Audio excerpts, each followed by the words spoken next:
இப்ப கௌதம் அதானி மற்றும் கூட்டாளிகள் மேல இப்ப ஒரு குற்றச்சாட்டு வந்திருக்குல்ல. இதுக்கப்புறம் எதிர்காலத்துல அதானியோ இல்ல அதானி குழுமமோ அவங்க சில திட்டங்களுக்கு வெளிநாட்டுல எப்படி நிதி திரட்ட முடியும், அதுக்கான வாய்ப்பு இருக்கா, இல்ல இதோட முடிஞ்சு போகுமா? நீ இதை எப்படி பாக்குறீங்க? இல்ல, இப்பொழுதே அவர்களுக்கு பிளாக் பண்ணிருக்காங்க.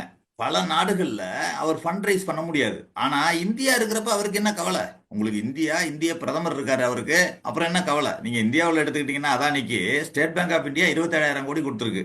பஞ்சாப் நேஷனல் பேங்க் 3,300 கோடி கொடுத்துருக்கு. பேங்க் ஆஃப் பரோடா 5,300 கோடி கொடுத்துருக்கு.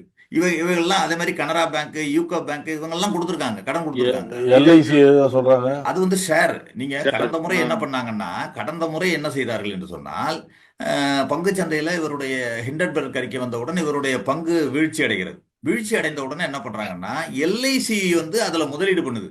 எதுல? அதானியுடைய குழுமத்தில் எல்ஐசி முதலீடு செய்கிறது. எல்ஐசி என்பது இந்திய மக்களுடைய பணம், சாதாரண ஏழை எளிய மக்களுடைய பணம்.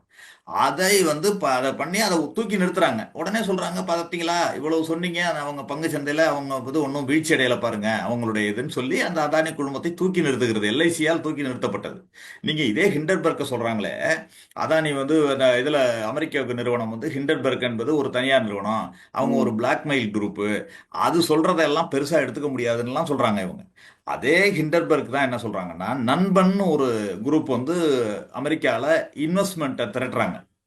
இன்வெஸ்ட்மெண்ட்டை நீங்க போட்டீங்கன்னா இவ்வளவு இன்ட்ரெஸ்ட் கிடைக்கும் அப்படின்னு சொல்லி ஒரு ஆயில் ஃபீல்டெல்லாம் நாங்கள் வச்சிருக்கோம்னு சொல்லி ஒரு புகைப்படத்தெல்லாம் காட்டுறாங்க. அங்கே காட்டுறப்ப உடனே ஹிண்டன்பர்க் அதை வந்து ஆராய்ந்து, இந்த ஆயில் ஃபீல்டு வந்து கனடால இருக்கு, இது இவர்களுடையது கிடையாது, போலியானதுன்னு சொல்லி ஒரு அம்பலப்படுத்துறாங்க.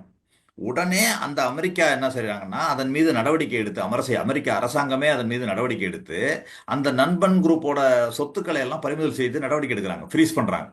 ஆக இந்த மாதிரி உள்ளது மீது நடவடிக்கைகளும் எடுக்கப்படுகின்றனன்னு சொல்றேன். ஒரு அரசாங்கம் நடவடிக்கை எடுக்கிறது. ஆனா நம்ம என்ன பண்றோம்னா, இங்க இந்த மாதிரி குற்றச்சாட்டு வந்தா, நீங்க யாரு குற்றச்சாட்டு சொல்றீங்களோ அவங்க மீதே இவங்க வந்து பழி சொல்லுவாங்க. ஏன்னா எப்பொழுதுமே இந்தியால இவங்க பாஜக அரசு என்ன சொல்றதுன்னா, நம்ம வந்து ஏதாவது பாஜக மேல குற்றச்சாட்டு வைத்தோம்னா அவங்க தேச விரோதி, மோடி அவர்கள் மீது ஏதாவது ஒரு குற்றம் சாட்டினோம்னா அவங்க வந்து தேசபக்தர் கிடையாது, இந்திய நாட்டுக்கு எதிரானவர்கள்.